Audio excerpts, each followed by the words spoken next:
Hey everyone, Techne here with a really cool mouse by Xtrfy here today. But real quick, y'all remember the Xtrfy M4? And when this first came out, I absolutely love this. I mean, heck, I still love this mouse. It's such a unique shape. I just love it. And a mouse with holes in it right here, this mouse is so solid. One of the most solid mice, again, with holes in it and everything, you know? Again, it was so cool with that innovative shape and the solid build and everything with this mouse. But Xtrfy's coming at us again here with the Xtrfy M42. It's a little different. You don't got the ergo shape here and everything. Kind of got that ambi shape, but also interchangeable humps.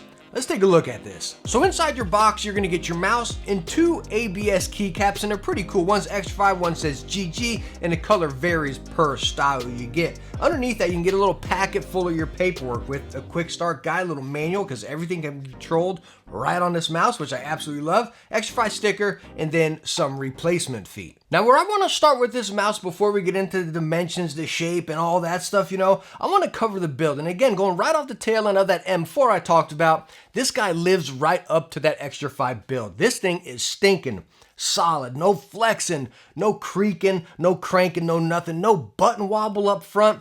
You can take the shell off the back of this guy and squeeze it, and it still does not flex. I mean, this thing is stinking solid, and you truly feel it in your hand. Now, jumping a little ahead here, coming up to the front of the mouse, the cable. Yeah, it's the same one they used on the M4, and it's a heavy-duty one. It's not the best cable. It's definitely, as you can see, it holds kinks right here. It's a little stiff. You're definitely going to want to throw this in a bungee if you stick with the stock one. But I got a better option for you right here, the sponsor of this video.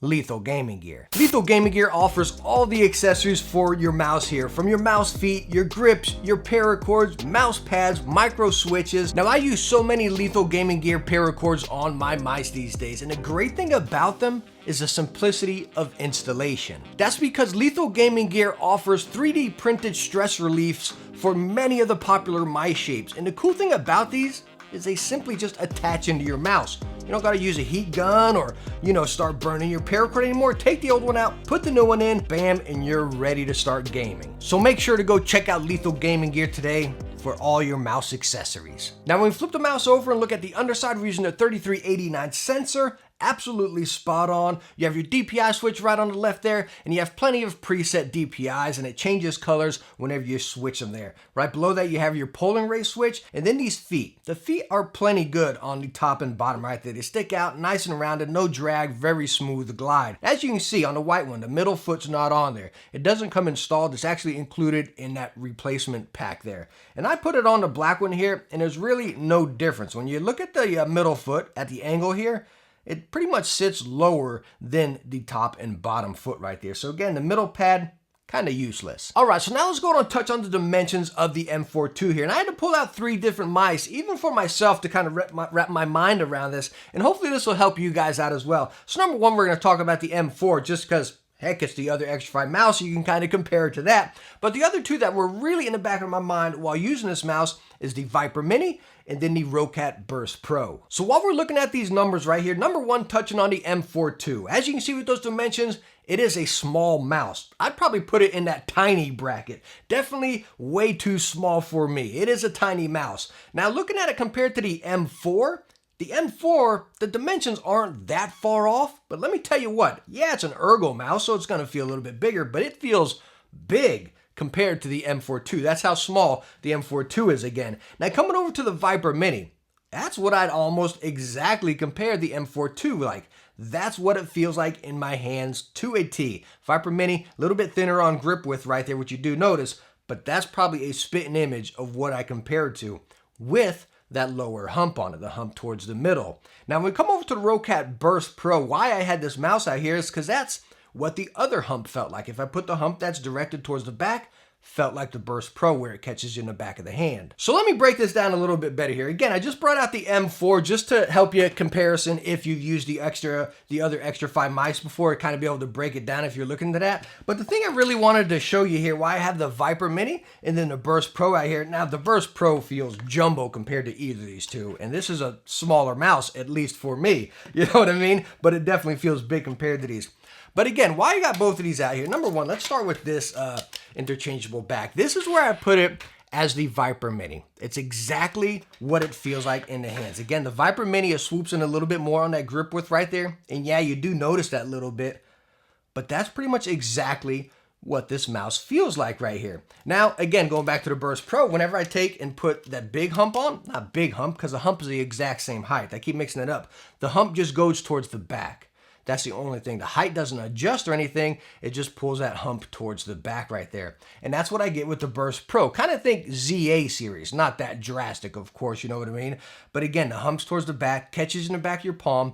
And that's really the only scenario where I could use this mouse. Again, I can't use mice like this because it's always fingertip. And I can't game always fingertip. You know, it's just... Again, it's not me. It's not my style, you know? So again, if I had this one on, that's the grip it put me in. So I always had to use this one, and it was fair. It was fair. I didn't play great. I didn't play bad. I was just kind of there, you know? You all hear me a lot say that I like bigger mice. Not necessarily heavier mice, but just something with a little more girth in it, you know? Because I play a lot of Call of Duty, and you got to hold your shots in Call of Duty, right? Not like Kovacs or something like that, where you just bam, you swing, and you hit the button once and you get your shot. You actually got to hold your shot right there. And the smaller mouse that I'm just gripping in my fingertips is very hard to do that, for me at least. So with this mouse being smaller and that hump towards the back, yeah, I could still bring it back to the back of my hand and still hold my shot sometimes, but I almost had to force myself to do that because, again, it is much smaller than my preferred shape. Now with that comparison right there, it might be hard for you to tell. You might be looking at it and be like, ah man, it's really not that much. Does it even really matter? And let me tell you what, it truly does. Again, don't think about it, and I know I said it wrong a little bit there too. Don't think about it making the hump bigger. Thinking about it replacing the hump, relocating the hump, right? Hump will be in the middle here, and then you can put the other one on and the hump goes to the back. And I'll show you a little bit here with the black and white one swapped out, show you a little bit with the Viper Mini there, and maybe you'll be able to really kind of notice it a little bit more because, again, it is quite drastic and you feel it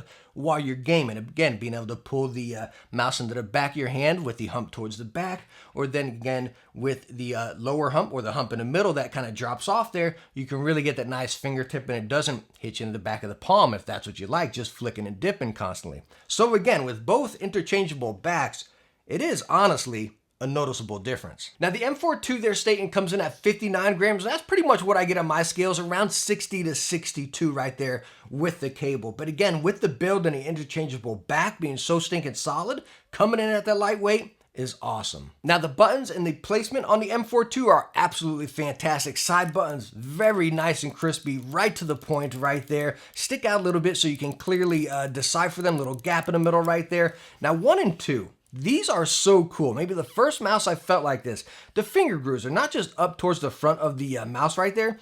As you can see, right to where the buttons start, they slope all the way down there. So again, if you're relaxed fingertip in this mouse or something, your fingers fit right in there. And I can't explain it. You got to get your fingers on this to tell. Let me tell you what, it is stinking awesome because they just fit in there perfectly and it's smooth and it's just, wow, it's so nice. Again, no wobbling 1 or 2 whatsoever.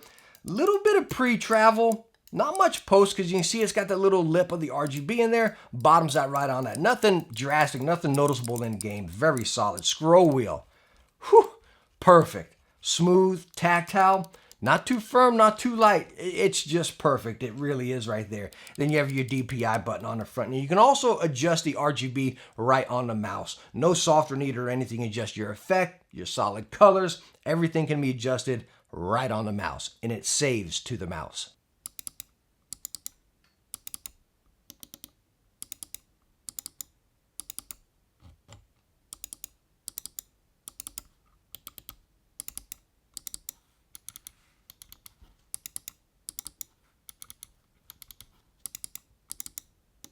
Alright, so all in all, the Xtrfy M42, this mouse is coming in at $59.99 or just 60 bucks right there. Is it worth it?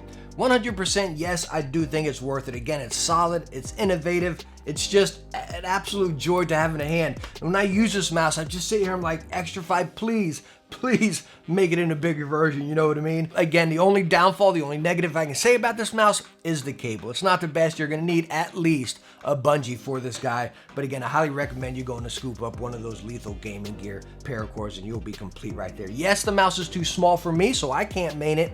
But again, that's why I pulled out those other comparisons. Go back there, compile that together. And if you like that shape and that feel with the interchangeable humps right there, Viper Mini and stuff, then you'll be able to kind of decide for yourself, okay, that is the shape I'm looking for. But all in all, I love this mouse. So hey, thank you so much for stopping by and watching my review on the Xtrfy M42 right here. I hope I answered some questions if you're looking at this mouse, and I hope you enjoyed the video. If you did, hit that thumbs up and don't forget to subscribe for some future tech videos. Hey, I hope to catch you in the next one.